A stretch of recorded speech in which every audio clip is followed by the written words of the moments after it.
नमस्कार प्यारे विद्यार्थियों, आज हम पूर्व रूप संधि के बारे में पढ़ेंगे।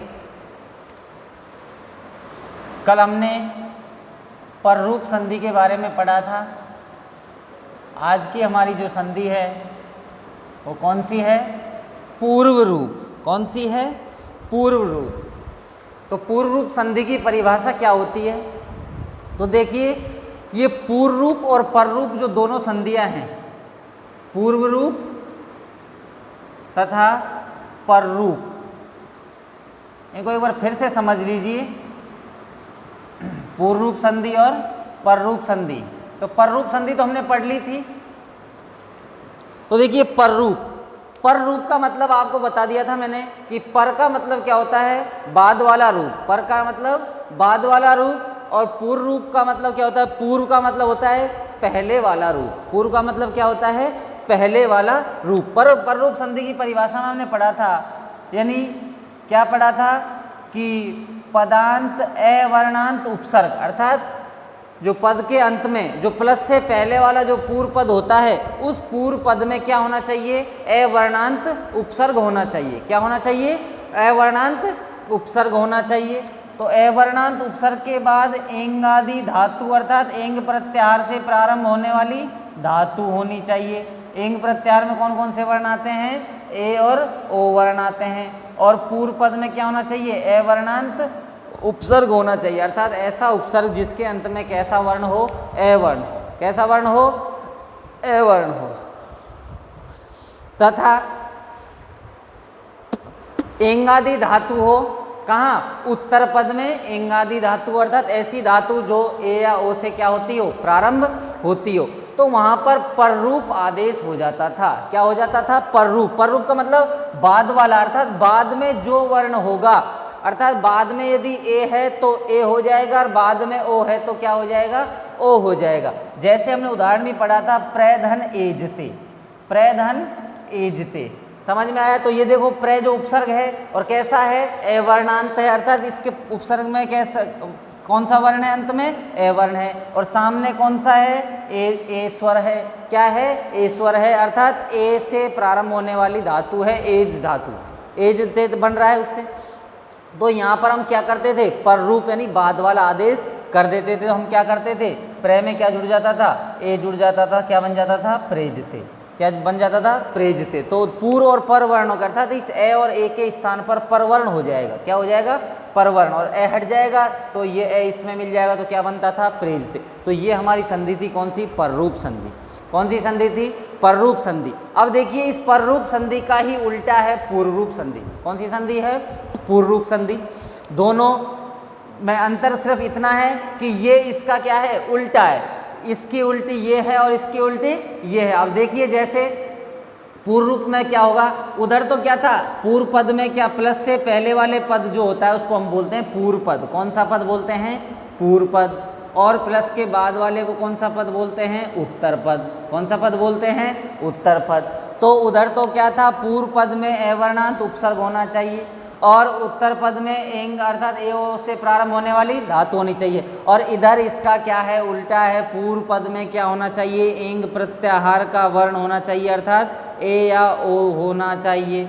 और उसके बाद में ए स्वर होना चाहिए। क्या होना चाहिए? ह्रस्व ए स्वर होना चाहिए। और ए स्वर जो कैसा होगा? ह्रस्व होगा। ह्रस्व ए स्वर होना चाहिए। तो ह्रस्व जब ए स्वर होगा तो वहाँ पर पूर्व रूप अर्थात पहले वाला रूप हो जाता है। बस एक अंतर है इस संधि में कि जो ये ए वर्ण आपको दिखाई दे रहा है, यह अवग्रह चिन्ह में बदल जाता है। इस चिन्ह को कौन सा चिन्ह बोलते हैं हम? अवग्रह चिन्ह, अर्थात लुप्त आकार। क्या बोलते हैं? अवग्रह चिन्ह या फिर लुप्त आकार। इसको और क्या बोलते हैं हम? लुप्ताकार। क्या बोलते हैं? लुप्ताकार, अर्थात लुप्त आकार बोलते हैं। तो इस ए को क्या कहते हैं हम? लुप्त आकार कहते हैं, अवग्रह चिन्ह कहते हैं। तो ये पूर्व रूप संधि की क्या हुई? परिभाषा हुई। अब देखिए, इसकी परिभाषा लिखिए कि पूर्व रूप संधि किसे कहते हैं। पूर्व रूप संधि के उदाहरण कौन कौन से हैं, अब उनके बारे में हम चर्चा करते हैं। तो सबसे पहले लिखेंगे हम पूर्व रूप संधि की परिभाषा। अच संधि का अंतिम 7वां भेद है कौन सा? पूर्व रूप संधि। पूर्व रूप संधि। इसके लिए भी नियम है, एंगः पदान्तादति, एंगः पदान्तादति। एंग पद के अंत में हो और उसके बाद अति, अर्थात अति का मतलब क्या हो, अवर्ण हो। क्या हो, अवर्ण हो। और अवर्ण भी कैसा होता है, ह्रस्व अवर्ण। कैसा अवर्ण हो, ह्रस्व अर्थात छोटा अवर्ण हो, तो वहाँ पर कौन सी संधि हो जाती है, पूर्व रूप संधि हो जाती है। तो लिखिए इसकी परिभाषा।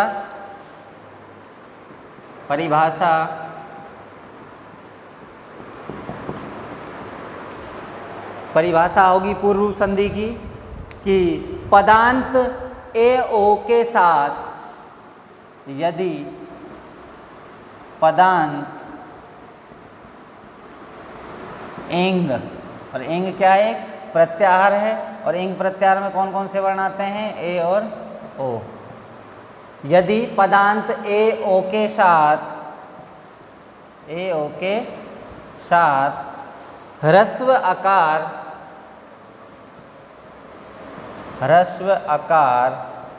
या ह्रस्व अवर्ण का मेल होने पर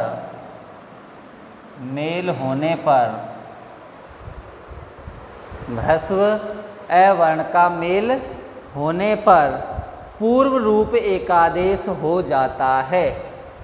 अवर्ण का मेल होने पर पूर्व रूप एकादेश हो जाता है तथा ह्रस्व अवर्ण या ह्रस्व आकार, ह्रस्व अवर्ण अवग्रह चिन्ह में बदल जाता है। अवग्रह चिन्ह कौन सा होता है, ये वाला एस, अवग्रह चिन्ह में बदल जाता है, तो वहाँ पर कौन सी संधि होती है, पूर्व रूप संधि होती है। एंगः पदान्तादति, एंगः पदान्तादति, पाणिनि जी की अष्टाध्यायी का यह सूत्र कहता है कि पदान्ताद एंगो अति परे पूर्व रूपम एकादेशे स्यात्। पदान्ताद एंगो अति परे, पदान्ताद एंगो अति परे पूर्व रूप एकादेशो स्यात्, पूर्व रूप एकादेशो स्यात्। अर्थात पदान्ताद एंगो, अर्थात यदि पद के अंत में एंग प्रत्याहार का वर्ण हो और उसके बाद में अति क्या हो, पर में अति, अति का मतलब ह्रस्व अवर्ण हो। कैसा अवर्ण हो, ह्रस्व अर्थात छोटा आकार हो, तो जब इनका मेल होता है तो पूर्व रूप एकादेश हो जाता है। पूर्व रूपम एकादेश है शायद, अर्थात पहले वाला, अर्थात पहले जो वर्ण होगा, पहले ए है तो ए हो जाएगा, ओ है तो ओ हो जाएगा, और तथा जो ह्रस्व अवर्ण है जो बाद वाला, उसके स्थान पर क्या हो जाएगा, अवग्रह चिन्ह हो जाता है। तो वहाँ पर कौन सी संधि हो जाती है, पूर्व रूप संधि हो जाती है। तो ये क्या हुई पूर्व रूप संधि की परिभाषा। जैसे देखिए, जैसे शॉर्ट में हम समझते हैं इसको, पदांत एंग प्रत्याहार का वर्ण,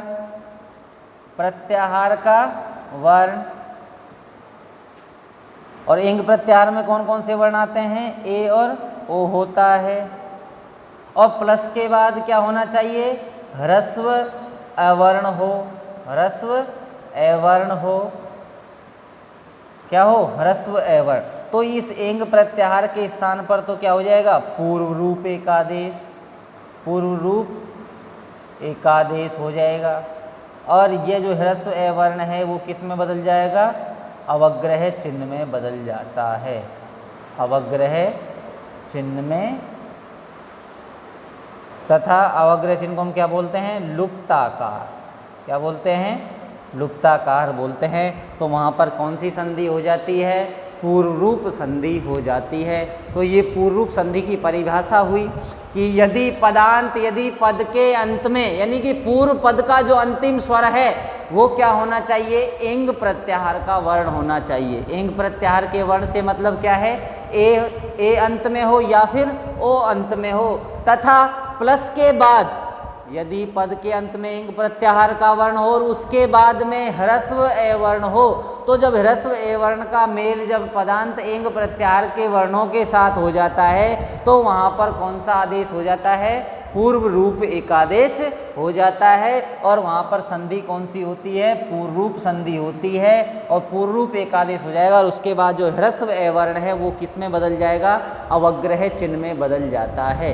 समझ में आ गया। तो जहाँ पर भी आपको शब्द के बीच में कोई अवग्रह यानी कि ये एस वाला चिन्ह दिखे या लुप्त आकार का चिन्ह दिखे तो वहाँ समझ जाना है हमको कि कौन सी संधि है, उसमें पूर्व रूप संधि है। कौन सी संधि है, पूर्व रूप संधि है। समझ में आ गया। अब देखिए इसके उदाहरण, जैसे उदाहरण देखिए, जैसे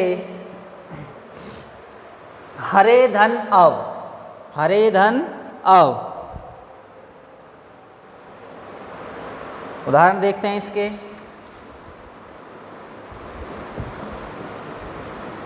हरे धन अव, हरे धन अव। अब देखिए ये उदाहरण है, तो हरे पूर्व पद है और अव उत्तर पद है। अव कैसा पद है, उत्तर पद। तो देखिए पूर्व पद में क्या दिख रहा है आपको, पदांत एंग प्रत्याहार का वर्ण दिख रहा है या नहीं दिख रहा है, क्योंकि रे में क्या है, ए है, जो ए किस में आता है, एंग प्रत्याहार के वर्ण में आता है। और सामने ह्रस्व ए है या नहीं है या नहीं है। तो देखिए हमने अभी जो नियम पढ़ा था एंग पदांत आदति, वो क्या कहता है, पदांत एंग प्रत्याहार के वर्ण के साथ यदि ह्रस्व ए वर्ण का मेल होता है तो एंग के कौन सा आदेश हो जाता है, पूर्व रूप एकादेश हो जाता है। और बाद वाला जो है वो किस में बदल जाता है, अवग्रह चिन्ह में बदल जाता है। तो ये ए किस में बदल जाएगा, इस अवग्रह चिन्ह में बदल जाएगा। किस में बदल जाएगा, अवग्रह चिन्ह में बदल जाएगा। तो अवग्रह चिन्ह में जब बदल जाएगा तो अवग्रह चिन्ह बदल जाएगा तो क्या रहेगा, वो पूर्व वर्ण वैसा की वैसा रहेगा और इस अव के स्थान पर हम क्या लिख देंगे, ये वाला अव लिख देंगे। तो कौन सी संधि हो जाएगी हमारी, पूर्व रूप संधि हो जाएगी। कौन सी संधि हो जाएगी, पूर्व रूप संधि। उसके बाद दूसरा देखिए रवेधन अव, रवेधन अव। अब इधर वह में भी क्या है, वह में भी ए स्वर है। कौन सा स्वर है, ए है। और सामने ह्रस्व ए वर्ण है तो इसके स्थान पर क्या हो जाएगा, अवग्रह चिन्ह हो जाएगा। क्या बनेगा, रवे अव। क्या बनेगा, रवे अव। तो रवे अव में भी कौन सी संधि है, पूर्व रूप संधि है। कौन सी संधि है, पूर्व रूप संधि है। अगला उदाहरण देखिए तीसरा, ग्रामे धन अयम, ग्रामे धन अयम, ग्रामे धन अयम। अब देखिए ग्रामे में कौन सा स्वर है, ए है। सामने कैसा वर्ण है, ह्रस्व ए वर्ण है। तो ह्रस्व ए वर्ण के स्थान पर क्या हो जाएगा, अवग्रह चिन्ह हो जाएगा। और इधर क्या हो जाएगा, पूर्व रूप एकादेश हो जाएगा। मिलाएंगे तो क्या बनेगा, ग्रामे अयम। क्या बन जाएगा, ग्रामे अयम। तो ये पूर्व रूप संधि की पहचान क्या है कि आपको शब्द में बीच में ये अवग्रह चिन्ह दिखेगा। तो वो अवग्रह चिन्ह दिखेगा तो वहाँ पर संधि विच्छेद करते समय हमको कुछ भी ध्यान नहीं रखना है। जहाँ पर भी हमको अवग्रह चिन्ह दिखे उस अवग्रह चिन्ह से हमको शब्द को तोड़ते हुए पूर्व पद को ज्यों का त्यों उतार देना है। उस अवग्रह चिन्ह को ह्रस्व ए में बदल देना है तो हमारा उस पद का क्या हो जाएगा, संधि विच्छेद हो जाएगा। और उसमें हमको क्या संधि का नाम, कौन सी संधि का नाम लिखना है, पूर्व रूप संधि का नाम लिखना है। समझ में आ गया यहाँ तक। तो देखिए ये पूर्व रूप संधि के उदाहरण हैं। और उदाहरण देख लेते हैं हम आगे। और उदाहरण कौन कौन से हैं, तो देखिए एक उदाहरण और है, वृक्षेधन अस्मिन। वृक्षेधन अस्मिन चौथा है, वृक्षेधन अस्मिन। वृक्षेधन अस्मिन। अब इधर देखिए 6 में कौन सा स्वर है, ए स्वर है। सामने क्या है, ह्रस्व ए है। ह्रस्व ए किस में बदल जाएगा, अवग्रह में। पूर्व पद वैसा की वैसा मिलाएंगे तो क्या बन जाएगा, वृक्षे अस्मिन। क्या बन जाएगा, वृक्षे अस्मिन। तो वृक्षे अस्मिन में कौन सी संधि है, पूर्व रूप संधि है। पांचवा देखिए, विष्णुधन अव। विष्णुधन अव, विष्णुधन अव। अब इधर देखिए ण में कौन सा स्वर है, ओ है। और जो ओ जो स्वर है वो किस में आता है, एंग प्रत्याहार के वर्ण में आता है। सामने क्या है, ह्रस्व ए वर्ण है, तो क्या हो जाएगा, पूर्व रूप एकादेश हो जाएगा। ह्रस्व ए किस में बदल जाएगा, अवग्रह में। तो विष्णु पद कैसा रहेगा, ज्यों का त्यों लिखेंगे और उसके स्थान पर क्या लिख देंगे हम, अवग्रह चिन्ह लिख देंगे। तो बन जाएगा क्या हमारा, विष्णु आओ। विष्णु आओ में कौन सी संधि है, पूर्व रूप संधि है। कौन सी संधि है, पूर्व रूप संधि है। अगला देखिए, ते धन अत्र, छठा उदाहरण, ते धन अत्र, ते धन अत्र। अब इधर देखिए, तय में कौन सा स्वर है, ए है, सामने क्या है, ए है। ए किस में बदल जाएगा, अवग्रह चिन्ह में बदल जाएगा। यहाँ पर क्या हो जाएगा, पूर्व रूप क्या बनेगा, ते अत्र, ते अत्र। तो ते अत्र में भी कौन सी संधि है, पूर्व रूप संधि है। कौन सी संधि है, पूर्व रूप संधि है। तो ये हमारी पूर्व रूप संधि भी क्या होती है, समाप्त होती है। पूर्व रूप संधि के लिए नियम है, एंग है पदांताद अति, अर्थात पदांताद एंगो अति परे पूर्व रूप एकादेश है स्यात्।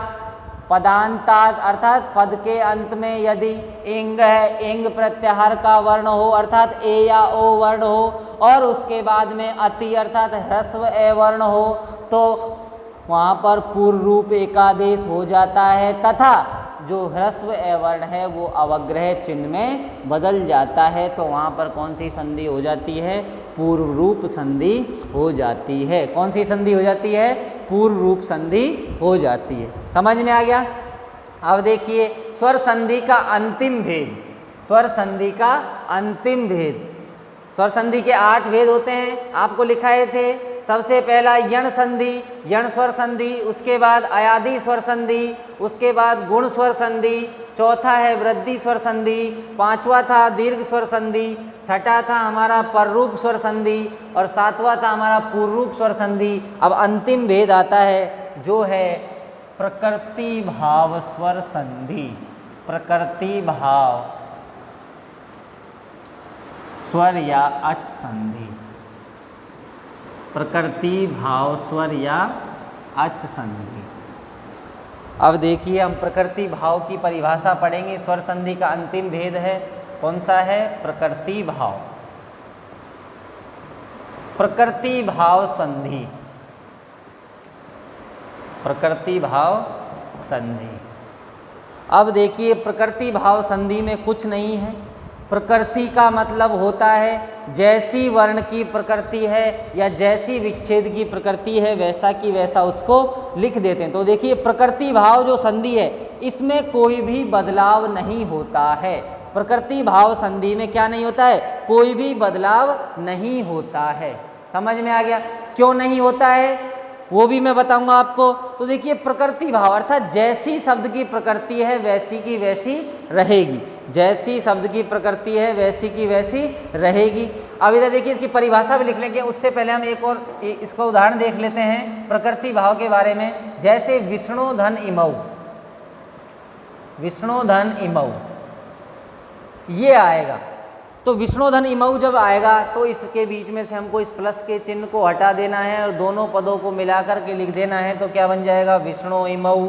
तो यहाँ पर जो संधि होगी वो कौन सी होगी, प्रकृति भाव होगी। कौन सी संधि होगी, प्रकृति भाव संधि होगी। समझ में आया। तो प्रकृति भाव संधि में कोई भी बदलाव या चेंज नहीं होता है। क्या नहीं होता है, चेंज या बदलाव नहीं होता है। समझ में आ गया। तो अब प्रकृति भाव संधि की परिभाषा लिखिए। तो इसके लिए भी एक नियम है, प्लुत प्रगृहा, प्लुत प्रगृहा अचि नित्यम, प्लुत प्रगृहा अचि नित्यम। पाणिनि जी के अष्टाध्यायी का ये नियम है। तो ये नियम क्या कहता है, इसको समझिए। प्लुत प्रगृहा अचि नित्यम। अब देखिए, इसका अर्थ क्या है, प्लुतः प्रगृहाश्च वक्षन्ते ते अचि परे नित्यम प्रकृतिषु।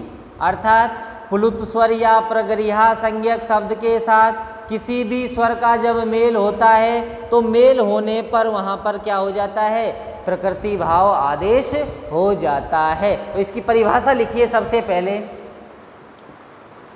परिभाषा, प्लुत संज्ञक,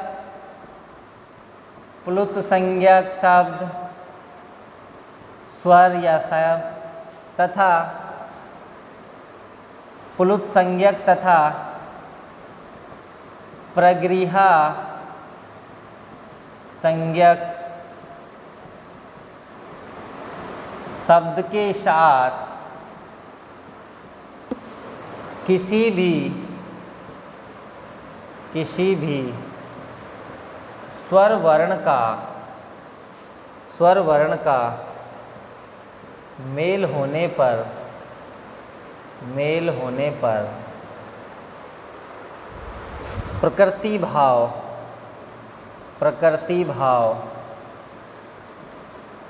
संधि कार्य होता है या प्रकृति भाव संधि होती है, प्रकृति भाव संधि होती है। अब नोट डाल के इसमें एक चीज और लिखनी है आपको, नोट, अर्थात इस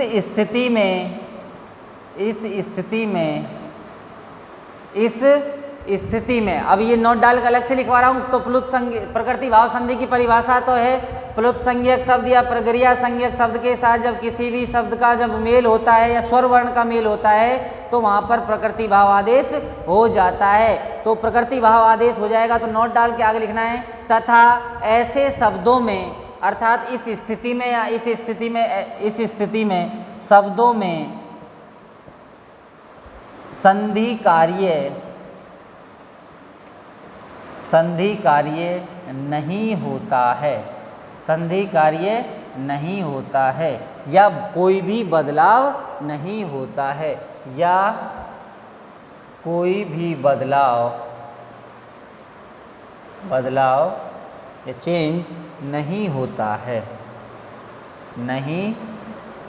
है, तो वहाँ पर कौन सी संधि मानी जाती है? प्रकृति भाव संधि मानी जाती है। तो प्रकृति भाव संधि की क्या होगी? ये परिभाषा होगी। प्रकृति भाव संधि की क्या हुई? परिभाषा हुई। अब देखिए जैसे प्लस से पहले जो पूर्व पद है उसमें क्या होना चाहिए? प्लुत संज्ञक शब्द या प्रगृह्य संज्ञक शब्द, प्रगृह्य संज्ञक शब्द, और प्लस के बाद क्या हो? कोई भी स्वर हो, कोई भी स्वर वर्ण हो, तो चेंज क्या होगा? कोई भी कुछ बदलाव नहीं होता है या संधि कार्य नहीं होता है, संधि कार्य नहीं होता है, संधि कार्य नहीं होता है। समझ में आ गया?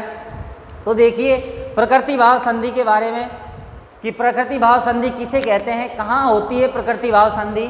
तो प्लुत प्रगृह्य अच्छी नित्यम, ये पाणिनि जी के अष्टाध्यायी का ये सूत्र ये कहता है कि प्लुत संज्ञक शब्द तथा प्रगृह्य संज्ञक शब्द के साथ जब किसी भी स्वर वर्ण का या अच वर्ण का मेल होता है तो वहाँ पर प्रकृति भाव संधि कार्य होता है या प्रकृति भाव हो जाता है। और प्रकृति भाव का मतलब आपको मैंने बताया था, प्रकृति भाव का मतलब क्या होता है? किसी भी प्रकार का कोई भी बदलाव नहीं होगा, किसी भी प्रकार का कोई भी बदलाव नहीं होगा। अर्थात जैसा हमारा संधि विच्छेद का जो शब्द है, दोनों जो शब्द हैं उनके बीच में से हम प्लस के चिन्ह को हटा करके शब्दों को जो का त्यों लिख देते हैं। तो प्रकृति भाव अर्थात जैसी शब्दों की प्रकृति है वैसी की वैसी रहेगी, वहाँ पर किसी भी प्रकार का कोई भी बदलाव नहीं होता है या संधि कार्य नहीं होता है। तो वहाँ पर क्या हो जाता है? प्रकृति भाव आदेश हो जाता है।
हरिधन एतौ एहि कृष्णः, एहि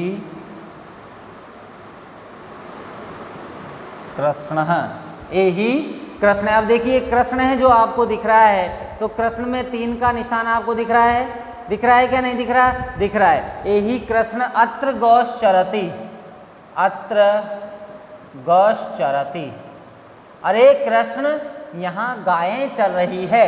एहि कृष्ण, जब हम कृष्ण को आवाज लगाते हैं तो एहि का मतलब इधर आओ कृष्ण, तो जो ऋणय में जो आकार है कृष्ण, तो कृष्ण है में जो ऋणय में ए है उसका उच्चारण करते समय कितनी मात्रा का समय लग रहा है? 3 मात्रा का। तो ये कैसा हुआ? ये प्लुत संज्ञक स्वर हुआ। कैसा हुआ? प्लुत संज्ञक स्वर हुआ। बाद वाली कोई सी भी शर्त नहीं है, बाद में कुछ भी शर्त नहीं है। बाद में क्या होना चाहिए? सॉरी, बाद में कोई सा भी स्वर वर्ण हो तो वो कौन सा स्वर है? ए। तो वहाँ पर क्या हो जाता है? प्रकृति भाव कार्य हो जाता है। समझ में आया? जैसे रमे धन अमु, तीसरा उदाहरण है रमे धन अमु, रमे धन अमु, रमे धन अमु। चौथा उदाहरण लिखिए कवि धन एतौ, कवि धन एतौ।